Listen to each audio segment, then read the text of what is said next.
Eh bien, bonjour à tous. Alors, le but de l'exercice d'aujourd'hui est d'apprendre à réaliser un menu déroulant entièrement en HTML et en CSS et sans recourir à aucun autre langage comme le JavaScript par exemple.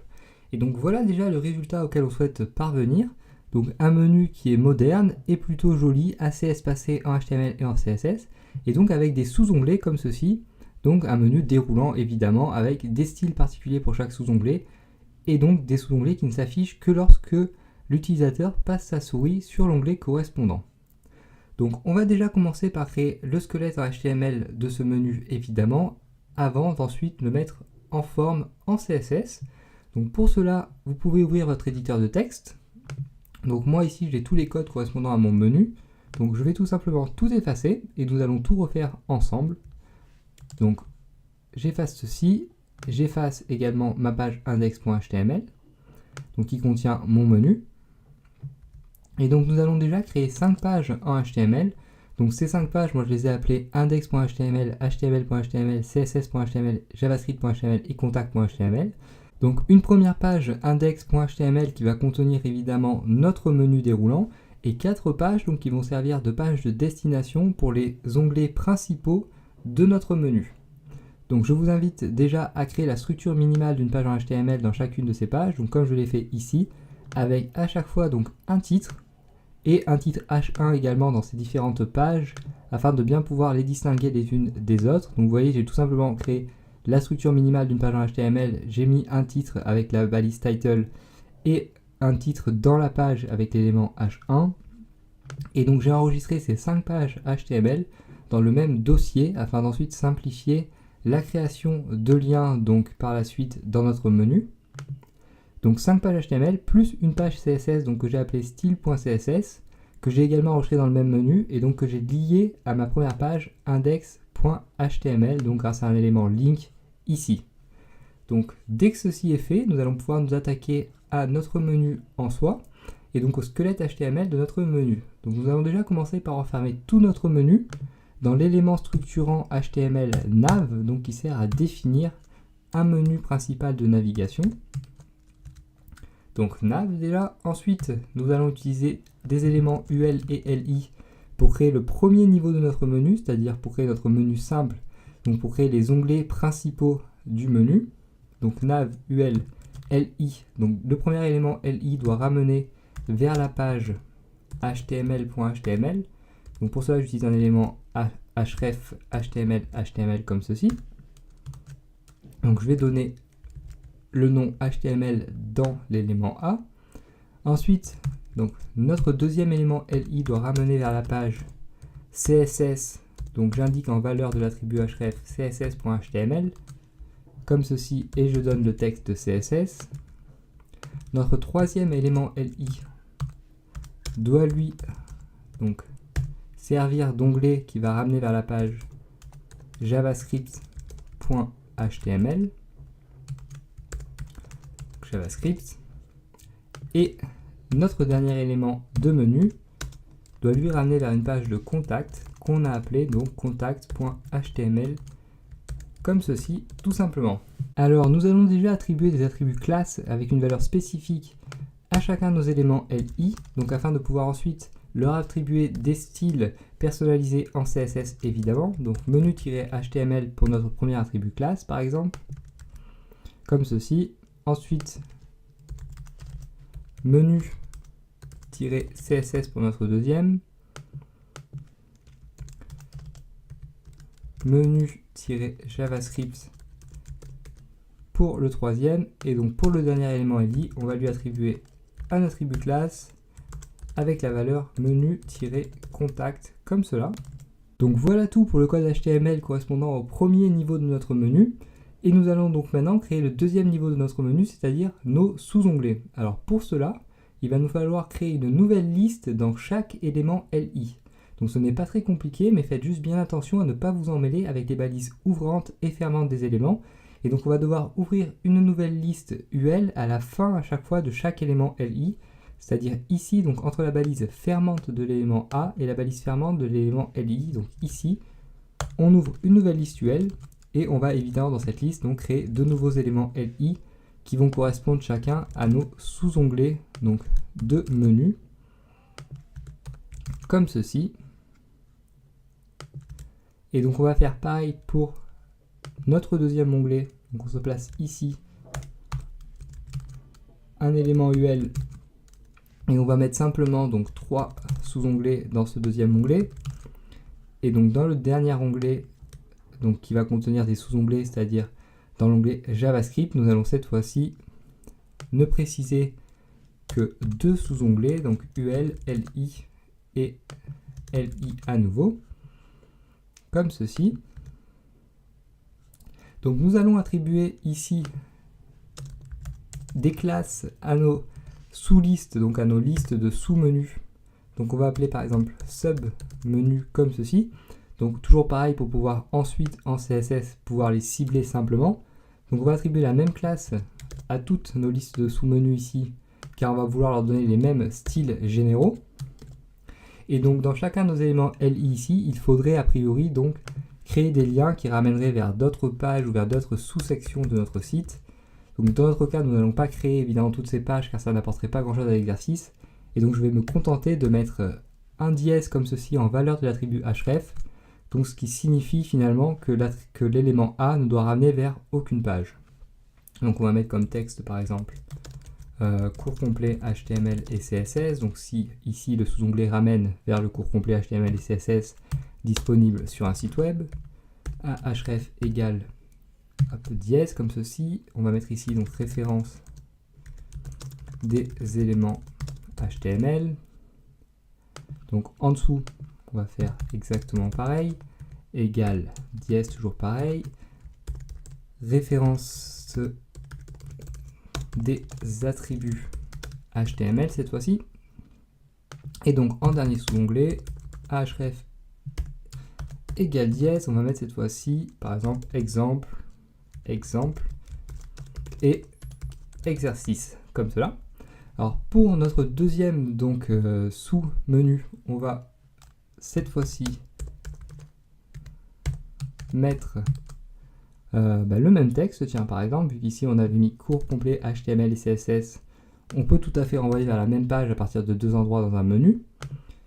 Ensuite, ici on peut mettre href égale par exemple référence des propriétés CSS. Et donc pour finir, on peut mettre la même chose qu'ici.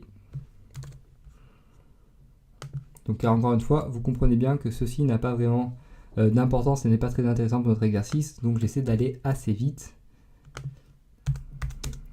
Et donc ici, on va mettre cours complet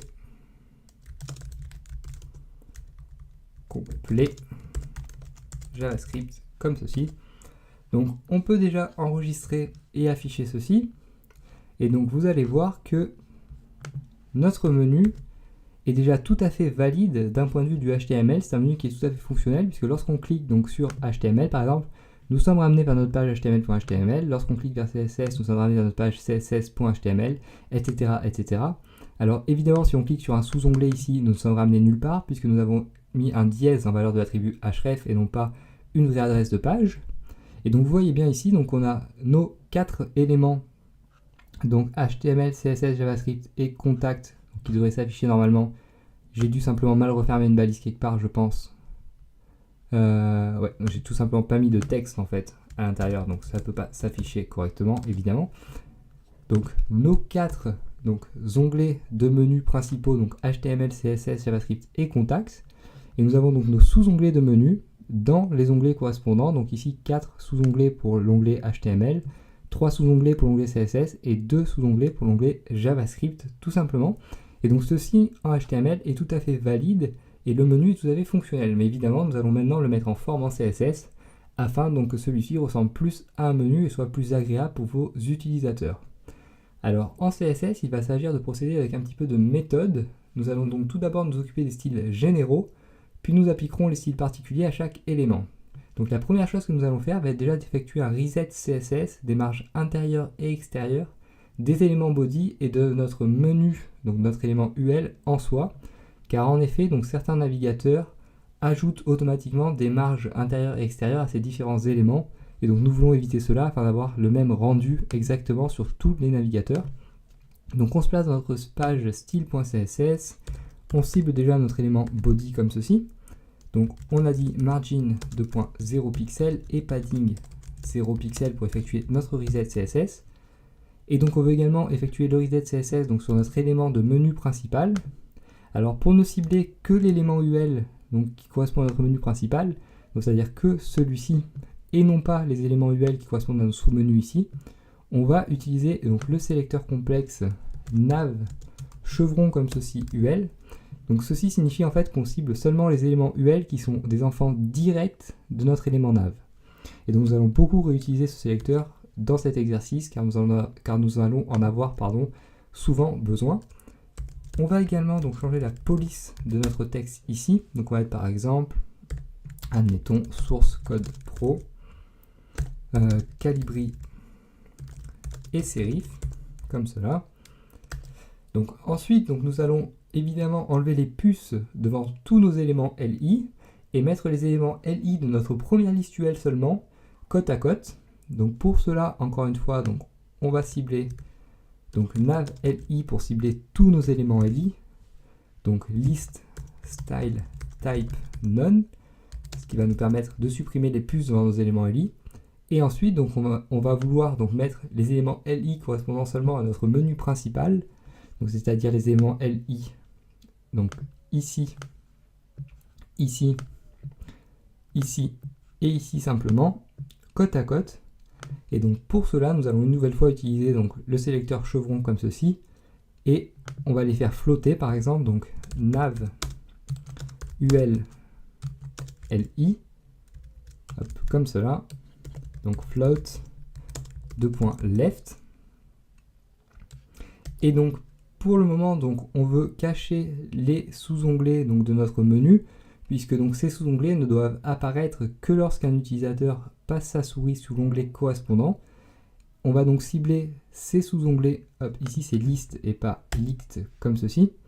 On va donc cibler ces sous-onglets grâce aux classes que nous avions attribuées ici, donc grâce à la classe submenu, et on va leur appliquer un display none, donc submenu display none, et donc cela va cacher par défaut donc les sous-onglets de notre menu et nous nous occuperons par la suite donc de les faire réapparaître lorsque l'utilisateur passe sa souris encore une fois au-dessus de l'onglet correspondant. Donc on peut enregistrer et afficher immédiatement afin de voir un premier résultat. Donc vous voyez bien ici donc, que nos onglets correspondant à notre menu sont bien côte à côte et que les sous-onglets ne sont plus visibles, donc c'est le comportement que l'on souhaitait pour le moment. Alors ensuite, donc, nous allons étirer notre élément nav à 100% de la taille de l'élément body, c'est-à-dire à 100% de la taille de la page. Donc pour cela, on va tout simplement écrire nav width 100%. Et nous allons également donc, vouloir changer la couleur de fond de cet élément, donc background color. On va par exemple vouloir la mettre en gris foncé. Donc on va utiliser la valeur 42, 45, 58, comme ceci. Et nous allons également attribuer une position relative aux éléments LI, donc représentant nos onglets principaux, car cela nous sera très utile par la suite pour positionner exactement les sous-onglets sous les onglets. Donc on va se placer ici donc, pour cibler également donc, les éléments LI correspondant à nos onglets principaux de menu, et position donc relative comme cela. Alors, on va également donc appliquer un clearfix CSS sur notre liste UL principale, tout simplement car vous devez savoir qu'en CSS, donc lorsqu'un élément parent non flottant possède des éléments enfants flottants, le CSS va faire collapser le parent qui va alors avoir une hauteur égale à 0 pixel. Donc le moyen le plus simple de remédier à cela est d'appliquer un overflow hidden à l'élément parent, mais dans notre cas on ne va pas pouvoir faire cela car cela cacherait par la suite nos sous-onglets. Et donc nous allons devoir utiliser ce clearfix CSS qui est très connu, qui utilise le pseudo-élément after et les propriétés content, display et clear. Donc on va se placer donc par exemple ici. Donc on va cibler, hop, toujours pareil, notre liste principale UL, mais on va appliquer également le pseudo-élément after. Donc on fait cela évidemment, donc encore une fois, car ici, nos éléments LI flottent à gauche et notre liste UL ne flotte pas.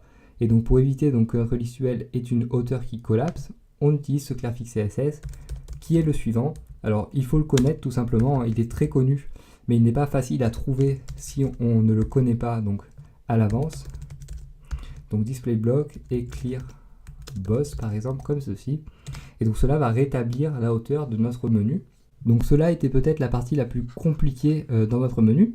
Et donc maintenant que cela est réglé, nous allons nous préoccuper du style de nos liens en soi. Donc nous allons déjà commencer par leur ajouter une marge intérieure afin d'étendre la taille de nos onglets tout en faisant en sorte que tout l'onglet reste cliquable.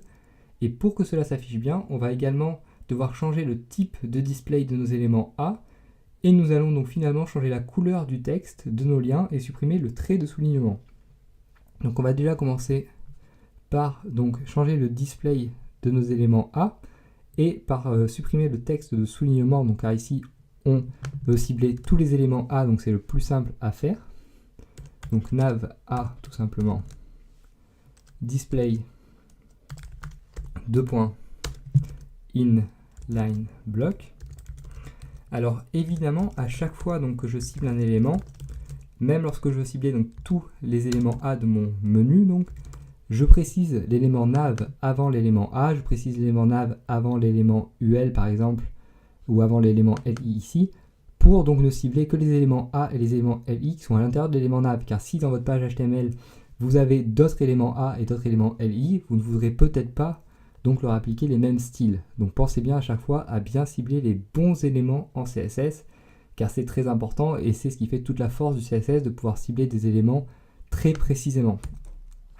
Et donc ensuite on a dit qu'on voulait appliquer une couleur et un padding aux éléments A qui sont relatifs donc à notre liste principale, donc à nos onglets principaux de menu. Et donc pour cela on va faire donc nav ul li a comme ceci, donc padding 20 pixels 30 pixels et donc, px et color, donc on va les mettre en blanc puisque notre menu est en gris foncé, donc ça ressortira beaucoup mieux. Alors on peut déjà enregistrer et afficher une nouvelle fois donc le résultat intermédiaire. Donc ici on met à jour et donc vous voyez maintenant donc, que notre menu est beaucoup plus agréable à regarder. Et donc nous en avons fini avec le premier niveau de notre menu pour le moment et nous allons donc maintenant nous attaquer à nos sous-onglets. Donc on va déjà vouloir que les sous-onglets s'affichent uniquement lorsqu'un utilisateur passe sa souris sur l'onglet correspondant. Donc nous allons également positionner nos sous-onglets par rapport à nos onglets en utilisant donc une position absolute et en utilisant également les propriétés top et left. Et nous allons finalement rajouter un z-index à nos sous-menus afin que ceci s'affiche bien au-dessus des contenus qu'on va pouvoir rajouter par la suite dans notre page. Donc pour cela en CSS, on va cibler donc nos sous-menus lorsqu'un utilisateur passe sa souris sur l'onglet de menu correspondant. Donc on va utiliser le sélecteur nav li2.over submenu comme ceci. Donc ici, évidemment, donc, on dit qu'on veut modifier les styles donc, de nos sous-menus uniquement lorsque l'utilisateur donc, passe sa souris au-dessus de l'élément LI qui est contenu dans notre élément nav. Et donc dans ce cas-là, on va vouloir afficher un display inline block plutôt qu'un display none, donc afin d'afficher à nouveau donc, nos sous-menus. Une position absolute comme on l'a dit, afin de positionner nos éléments donc de sous-menu exactement sous nos éléments de menu. Donc ici c'est inline comme ceci. Donc on met top 100% et left 0 pixel, donc afin que les sous-menus s'affichent bien juste en dessous de nos menus. Un padding à 0 pixel et un z-index important, donc encore une fois pour que nos sous-menus s'affichent bien au-dessus des contenus qu'on va pouvoir ajouter ensuite dans la page. Donc comme ceci déjà. Alors ensuite donc, nous allons nous attaquer aux styles généraux de nos sous-onglets. Alors on va déjà commencer par ajouter une bordure fine entre chaque élément et en même temps nous allons définir une largeur fixe pour nos liens de sous-menu, ajouter une petite marge intérieure, changer la taille et la couleur de l'écriture. Donc on va déjà ajouter la bordure, une bordure basse donc à tous nos éléments de sous-menu. Donc ici, plus la peine de cibler avec LI over, puisque dans tous les cas, par défaut, nos sous-menus ne s'affichent pas. Donc si on ajoute des styles ici, donc ces styles ne seront visibles que lorsque le display est en inline block, c'est-à-dire donc que lorsque, dans tous les cas, l'utilisateur passe sa souris au-dessus de l'onglet de menu correspondant. Donc on va tout simplement écrire submenu LI comme ceci. Donc border bottom. Alors on peut par exemple mettre une bordure de 1 pixel solide et de couleur grise par exemple. Et on va également donc vouloir changer le style de nos liens, donc de sous-menu on a dit. Donc on va leur appliquer un padding de 15 pixels, 30 pixels par exemple. On va changer la taille de l'écriture, donc on va la mettre un petit peu plus petite que la taille par défaut. Donc par exemple on peut mettre 13 pixels. On va également changer la couleur.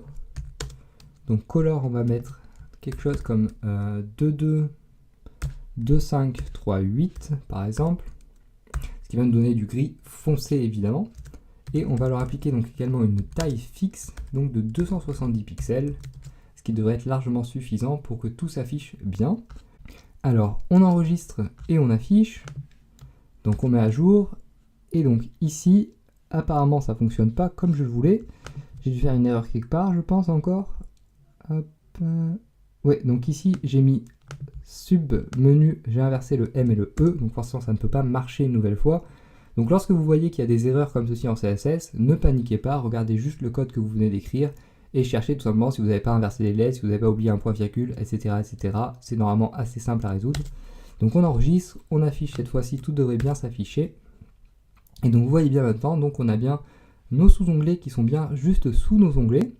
Donc l'écriture est bien gris foncé avec une bordure base de 1 pixel et donc une taille fixe de 270 pixels de large. Donc il ne nous reste maintenant plus qu'à effectuer un dernier travail d'habillage en attribuant des styles spécifiques à chaque onglet et à chaque sous-menu. Donc je vous propose donc d'afficher une bordure haute d'une couleur différente pour chaque onglet de notre menu, et cette bordure ne devra apparaître qu'au survol de la souris. Et nous allons également rajouter une couleur de fond pour chacun de nos onglets qui apparaîtra en semi-transparence afin de ne pas gêner la lecture évidemment de nos visiteurs. Donc pour cela en CSS, on va tout simplement utiliser les classes donc spécifiques que nous avions mises ici. Donc la classe menu HTML, menu CSS, menu JavaScript et menu contact. Donc on se place ici par exemple. Donc menu-html, donc 2.over puisqu'on veut appliquer un style spécifique lorsque l'utilisateur passe sa souris sur l'onglet correspondant. Donc border top, on a dit une grande bordure haute, 5 pixels solide, et on va la mettre rouge-orange, donc avec E4, 4, D26 comme ceci. On va également appliquer donc une couleur de fond en semi-transparence de la même couleur donc que notre bordure. 228, 77, 38 et 0.15 comme ceci. Et donc on va faire exactement pareil pour nos autres onglets de menu. Donc menu-css2.over.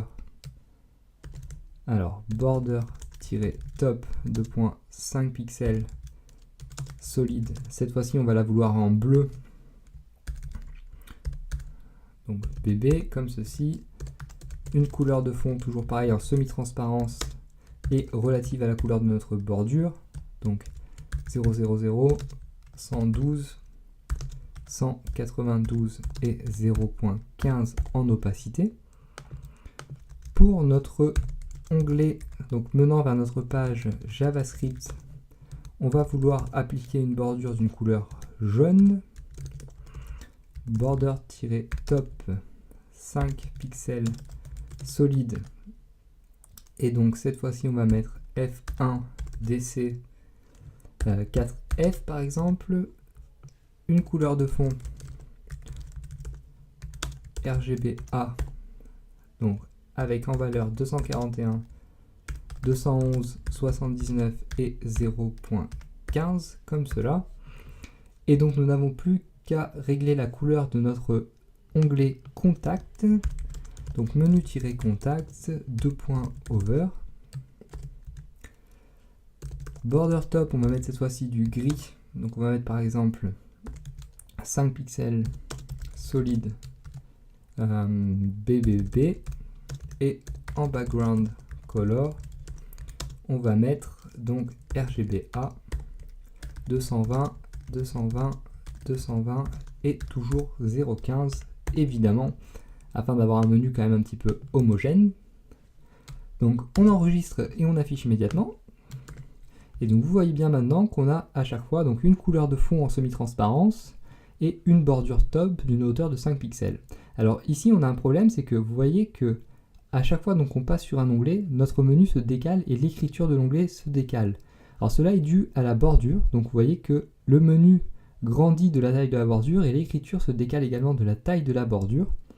Donc pour contrebalancer cet effet de bordure, nous allons tout simplement modifier le padding de l'élément lorsque donc l'utilisateur passe sa souris dessus, puisque rappelez-vous que par défaut nous avions mis un padding donc de 20 pixels ici, donc 20 pixels de haut et 30 pixels donc de large, mais ça ne nous intéresse pas. Et donc nous allons tout simplement réduire le padding lorsqu'un utilisateur passe sa souris sur un élément de la hauteur de la bordure, afin que donc le padding plus la bordure soit égal à 20 pixels. Donc pour cela, on va cibler donc nav ul. Donc toujours pareil, notre élément A, mais cette fois-ci lorsque l'utilisateur passe sa souris sur l'onglet correspondant.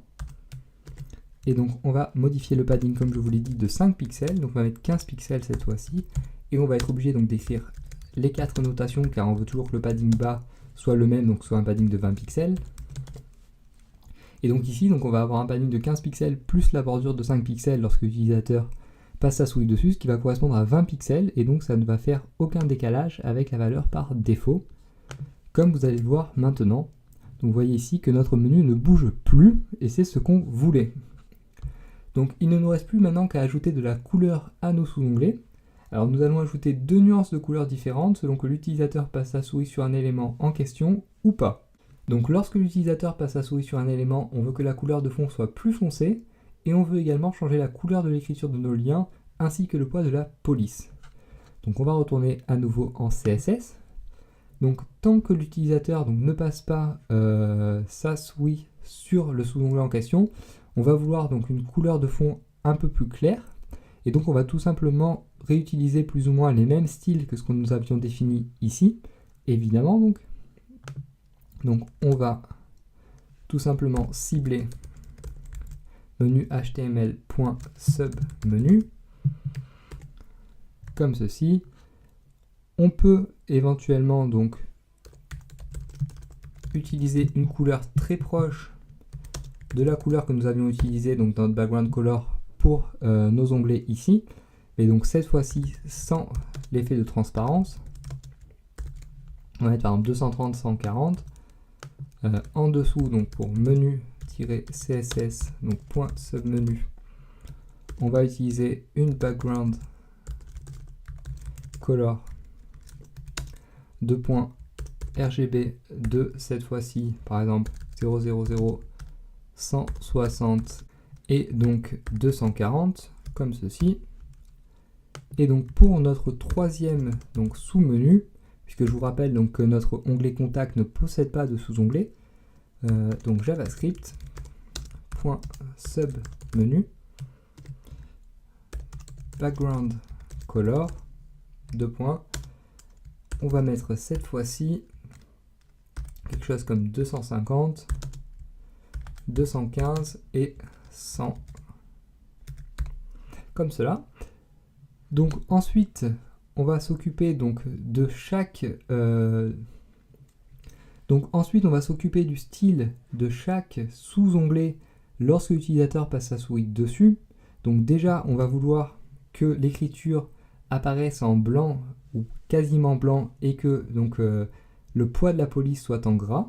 Donc pour cela on va cibler submenu li2.over A comme ceci.